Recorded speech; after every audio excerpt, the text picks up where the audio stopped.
Okay, so hi, my name is Hunter Hawkins. I'm from Prosper, Texas, and I go to Rogers Middle School.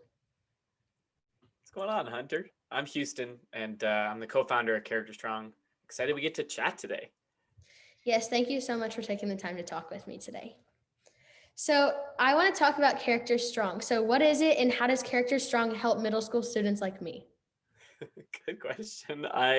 So CharacterStrong. I've been working in schools for like the past decade, Hunter. Thinking about how do we create a more kind world. We talk about this idea of like kindness or connection or compassion a lot, and then we kind of look in the world and we're like, why aren't we so good at this? Mm-hmm. What I think I realized is that like I think kindness is this external practice, right? This behavior that we want for ourselves and for others, but it's informed by a lot of like internal things, right? If I don't know how to like regulate my emotions or navigate stress or anxiety, you probably know this as well as me. Like sometimes when I'm stressed, I get slightly less kind. Yes. I think that kindness requires empathy, right? Like it requires me to know how to listen to you and understand who you are and where you come from if I'm going to really show up and be truly kind to you. So CharacterStrong is designed to try to create a vehicle for schools to integrate those things into education. Like, how do we actually teach not just math and science and history and English, but how do we teach those things that make us more thoughtful, more kind, compassionate humans? Wow, that was such a great answer.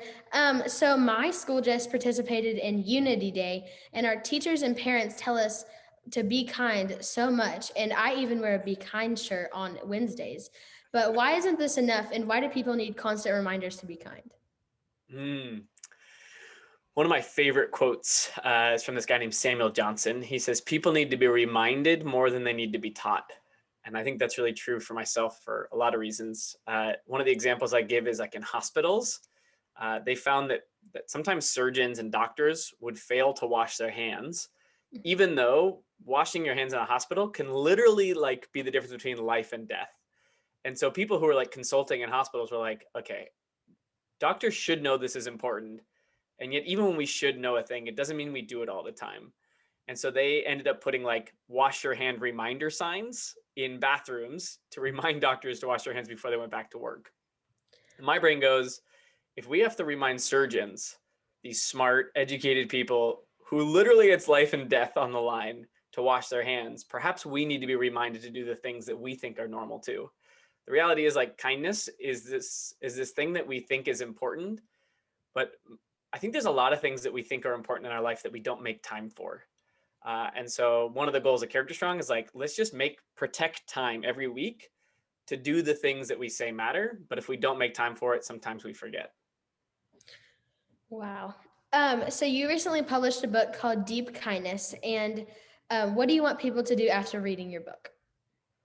Yeah. So you alluded to it a little bit, Hunter, which I love. Like you have this Unity Day. People tell us all the time to be kind. And I think that I've had a chance to work in a ton of different schools, both through CharacterStrong and through speaking. And I think almost every school I've ever worked with, like, talks about kindness in some way. But I think the way we talk about kindness is almost just as important as how often we talk about it.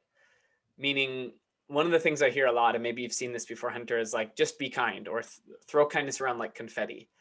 Yeah. And I think what we do on accident is we make kindness seem like it's a simple, free thing, right? Sometimes we put it on T-shirts, and we have like a kindness week or a kindness day. And I think on accident, when we do that, we sometimes actually make kindness seem less hard than it actually is. So my goal with deep kindness, I try to like make a distinction between what I call confetti kindness and deep kindness. And my argument is if all we consistently talk about, especially in school, are those random acts of kindness, I think sometimes we're actually doing more harm than good. Because random acts can be a cool thing and they can like make someone's day, but I don't know if they always like change the trajectory of our culture or the status quo, or if some of the broken things that we look into the world right now are like, well, we need to fix this. And I think that kind of kindness, what I would call deep kindness, requires a lot of self-reflection, requires a lot of like teaching and conversation to figure out how do we get better at some of these things. I think it requires a ton of courage. Like it requires us to overcome a lot of the things that you and I are scared of in order to actually help people and not just do the surface level stuff. So Mr. Kraft, thank you so much for your time and advice. You're welcome, Hunter. I'm glad we're on the same kindness team. Thank you so much.